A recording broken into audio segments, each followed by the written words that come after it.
अस्सलाम वालेकुम दोस्तों मैं हूं आपका होस्ट इकराम कामी और आप देख रहे हैं टेक्निकल कामी चैनल। दोस्तों जो आज की वीडियो वो वीडियो इस रिलेटेड है कि अगर आपने नया फ़ोन लिया या आपके पास पुराना फ़ोन है एंड्रॉयड फ़ोन और आप उसमें ऐसे काम करते हैं जो आपको नहीं काम करने का चाहिए, वो आज मैं आपको बताऊंगा जो आपको बिल्कुल उनको छेड़खानी नहीं करनी चाहिए। तो दोस्तों अगर आपने इस चैनल को सब्सक्राइब नहीं किया तो पहले इस चैनल को सब्सक्राइब कर लें और साथ ही जो बेल आइकन है उस पे क्लिक कर लें और मेरे इंस्टाग्राम पे भी फॉलो कर लें। और दोस्तों चलो अब स्टार्ट करते हैं बगैर टाइम ज़ाया कि ये वीडियो।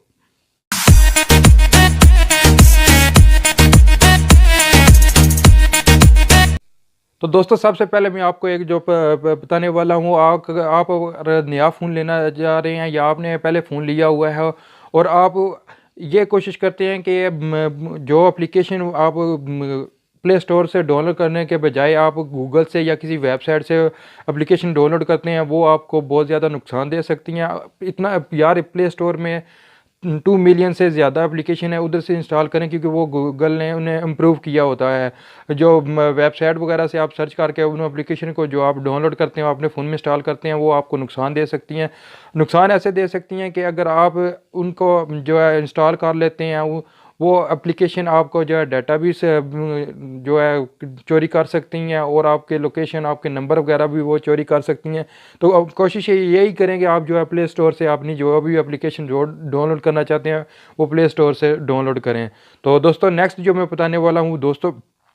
नेक्स्ट ये बताने वाला हूँ कि आपने अगर नया फ़ोन लिया है तो आपको चाहते हैं कि अपने फ़ोन को मैं सेव रखूँ, जो वायरस ना आने दूँ। इस तरह की चीज़ें आपके माइंड में आती हैं, किसी दोस्त ने भी आपको बता दिया कि आप ये करेंगे वो करेंगे तो आपके फ़ोन में वायरस नहीं आ गया, तो वो भी आप कोशिश करते हैं कोई ऐसी एप्लीकेशन डाउनलोड कर लेते हैं कि उससे आपका जो है फ़ोन को वो क्लीन करती रहेगी, ये करेगी वो करेगी। लेकिन आपको ये पता होना चाहिए कि एंड्रॉयड फ़ोन में वायरस आता है लेकिन आम तरीके से नहीं आता, ये ख़ुद उसको जो है एंटीवायरस के ज़रिए रिफ़्रेश करता रहता है। ये आपके बात माइंड में रख लें। आपको कोशिश सिर्फ ये करनी है कि जो एप्लीकेशन वगैरह जो भी आप चीज़ डाउनलोड कर रहे हैं वो रियल वेबसाइट से करें या कुछ जो भी हैं, अगर ऐप भी डाउनलोड करना चाहते हैं या कोई सॉन्ग वगैरह डाउनलोड करना चाहते हैं, वीडियो डाउनलोड करना चाहते हैं, वो रियल ऐप जो है ऐप से करें, कोई फेक ऐप से ना करें क्योंकि फेक ऐप से वायरस आ सकता है। वैसे कोई मुझे आज तक तो नहीं नज़र आया कि इस तरह से कोई अपने एंड्रॉयड फ़ोन में वायरस आ जाए। तो आप कोशिश यही करें कि ऐसी ऐप्स से करें जो अच्छी ऐप्स हों और गूगल ने अप्रूव की हों। तो नेक्स्ट जो पॉइंट दोस्तों आता है वो आप अपने जो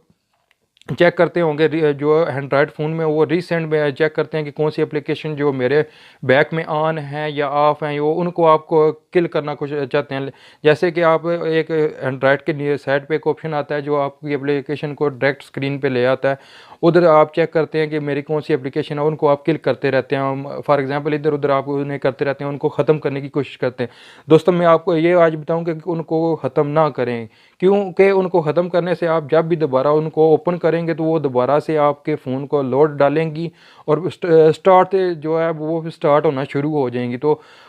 आप ये सोचते होंगे कि हम ये इनको ख़त्म करने से या क्लोज़ करने से आपको डाटा भी सेव हो जाएगा और आपकी जो मेमोरी है वो आपकी मेमोरी भी सेव होती रहेगी और आपका फ़ोन काम ज़्यादा करता रहेगा। लेकिन ये आपकी माइंड में गलती है,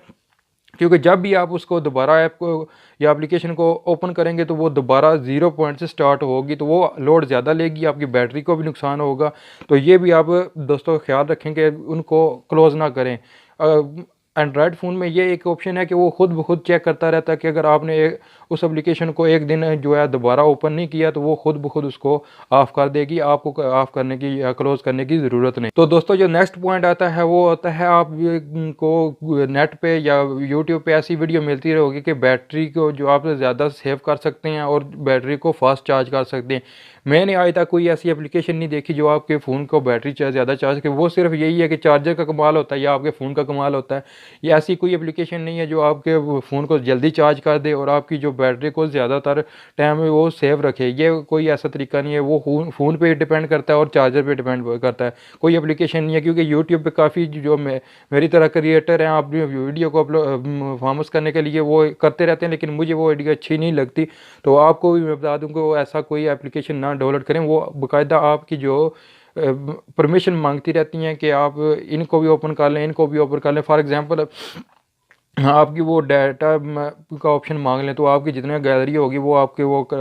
रिकवर कर लेंगे, वो अपने पास लेंगे, फिर आपको ब्लैकमेल कर लेंगे। दोस्तों जो नेक्स्ट पॉइंट मैं लेके आया हूँ वो ये है कि कैश मेमोरी वो होती है जो आप फॉर एग्जांपल किसी आपने ब्राउज़र में वो कोई चीज़ भी आप सर्च करते हैं तो वो आपकी सर्चिंग में आ जाती है, या आप जीपीएस में कोई चीज़ आप लोकेट करते हैं, मतलब फॉर एग्जांपल मैंने इस जगह गया हूँ, इस जगह पे मैंने सर्च किया है, तो वो आप उनको डिलीट करते हैं। वो भी ना करें, क्योंकि आप तो माइंड में ये होगा कि आपके फ़ोन में मेमोरी ज़्यादा हो गई है क्योंकि उसमें सर्चिंग हिस्ट्री में वो ज़्यादा आ गई हैं, लेकिन वो आपको भी बाद में नुकसान पहुँचाती हैं। वो कैसे कि पहले भी मैंने बताया कि जब आप उनको एक बार चेक कर लेते हैं, फिर जब आप उनको डिलीट कर देते हैं, तो वो जब दोबारा चेक करेंगे तो वो एक सर्चिंग पॉइंट में वो ज़्यादा टाइम लगाएगा, क्योंकि उसने दोबारा फिर ज़ीरो पॉइंट से सर्च करना है, इसलिए कौन सर्च कर रहा है, किधर से सर्च कर रहा है। अगर आपने उसको पहले सर्च किया होगा तो वो डायरेक्ट आपको वो सर्च करके दे देगी कि ये मुकाम पे आपने जाना है, ये वगैरह, या ये वेबसाइट आपने सर्च करनी है। और दूसरा ये भी आपको बता दूं कि आप चाहते हैं कि आपकी जो रैम है या मेमोरी है वो इस वजह से आपको लोड हो रही है, लेकिन फ़ोन में ये भी ऑप्शन है कि वो खुद ऑटोमेटिक जब आप उसको मेमोरी चाहिए होती है या रैम को जो चाहिए होती है तो वो खुद ऑटोमेटिक बाकी एप्लीकेशन को जो काफ़ी टाइम पहले आपने लोड की होती हैं तो वो खुद जो है ऑफ़ कर देता है और अपने एंड्रॉयड फ़ोन में जगह बनाना शुरू कर देता है। तो दोस्तों एक नेक्स्ट में भी आपको पॉइंट बता देता हूँ कि फ़ेक मैसेज जो आपको आते रहते हैं, व्हाट्सएप पे आते रहते हैं या इस तरह भी आते हैं, या कोई सिम वगैरह भी मैसेज वगैरह करते रहते हैं, ये करेंगे वो करेंगे तो आपको फ़ोन ये होगा जाएगा, आपको ये पैकेज मिल जाएगा, तो ये उनसे भी इग्नोर करें, क्योंकि उनको वो भी परमिशन मांगती हैं आपके फ़ोन से, ये आप कोड मिलाएं या इस तरह करें, या व्हाट्सएप पे कोई इस तरह मैसेज आ जाते हैं आपको इतने ये ऐप से डाउनलोड करेंगे तो आपको इतने पैसे मिलेंगे, आप इसमें ये करें वो करें। ये सब एप्लीकेशन फ़ेक होती हैं। कुछ जो रियल होती हैं वो पहले आप उनको चेक कर लें, उनको पूरा जो उन्होंने आपने जो भी डॉक्यूमेंट लिखी होती हैं उनको पढ़ लें, फिर उसके बाद इंस्टॉल करें। वैसे कोई भी एप्लीकेशन इस तरह आपको पैसे नहीं देगी, ये भी आप माइंड में रख लें। तो दोस्तों जो नेक्स्ट मैं बताने वाला हूँ कि आप अपने मोबाइल को जो रूटिंग करते हैं, काफ़ी लोगों को यही होता है कि कोशिश आपने मोबाइल नया फ़ोन लिया है या कुछ भी इसी तरह की है कि उसको रूट करें, या रूट करने वाली एप्लीकेशन आ जाती है कि आप अपने फ़ोन को रूट करेंगे तो वो एप्लीकेशन इंस्टॉल होगी, वो काम करेगी। ये हरगज़ ना करें, क्योंकि मुझे ये पॉइंट भी अच्छा नहीं लगा, क्योंकि इसका पहले मैं आपको नुकसान बता दूँ। जब आपने आज फ़ोन लिया है, शाम को आपने उसको रूट कर दिया है, अगर उसकी एक जो वारंटी है वो 1 साल की है तो वो उसी दिन उसकी वारंटी ख़त्म हो जाएगी, क्योंकि आपने फ़ोन को रूट कर दिया है। वो आप फिर यही नहीं कहें, कंपनी वाले ये नहीं कहेंगे कि आपका फ़ोन हम रिप्लेस कर देंगे या ये कर देंगे वो, क्योंकि वो आपका फ़ोन ऑलरेडी आपने रूट कर दिया। तो ये भी कोशिश करेंगे रूट ना करें, क्योंकि काफ़ी एप्लीकेशन आती हैं जो आपके फ़ोन को रूट करने के लिए, और अगर रूट करना भी है तो पहले उस चीज़ को आप समझ लें कि रूट मैं किस वजह से कर रहा हूँ, कि मुझे उससे कोई फ़ायदा है तो मैं उसको रूट करूँ, अगर नहीं फ़ायदा तो उसका मकसद ही नहीं है रूट करने का। तो दोस्तों लास्ट में एक पॉइंट बताया जाता हूँ कि आपने अपने फ़ोन को अगर फ्लैश करना है, मतलब बिल्कुल क्लीन करना है कि मेरा फ़ोन स्लो हो गया तो उसको तेज़ कैसे करूँ, उसकी स्पीड को कैसे बढ़ाऊँ, वो क्या करना है, तो आप यही करें कि आप अगर करना चाहते हैं तो एक वीकेंड के बाद या एक मंथ के बाद अपने मोबाइल को रीसेट कर लें। रीसेट करने के फ़ायदा ये होगा कि आपकी जो मोबाइल में गैर ज़रूरी फ़ाइल पड़ी होंगी या इस तरह कोई भी डाटा होगा, कुछ भी होगा, वो डिलीट हो जाएगा, आपका मोबाइल बिल्कुल क्लीन हो जाएगा, तो वो मोबाइल आपका उसी तरह स्पीड में आ जाएगा, उसी तरह काम करना शुरू कर देगा। तो दोस्तों अगर आपको ये मेरी वीडियो अच्छी लगी हो तो इस वीडियो को लाइक करना और इस चैनल को सब्सक्राइब करना। तो दोस्तों नेक्स्ट वीडियो में मिलते हैं, तो अल्लाह हाफिज़।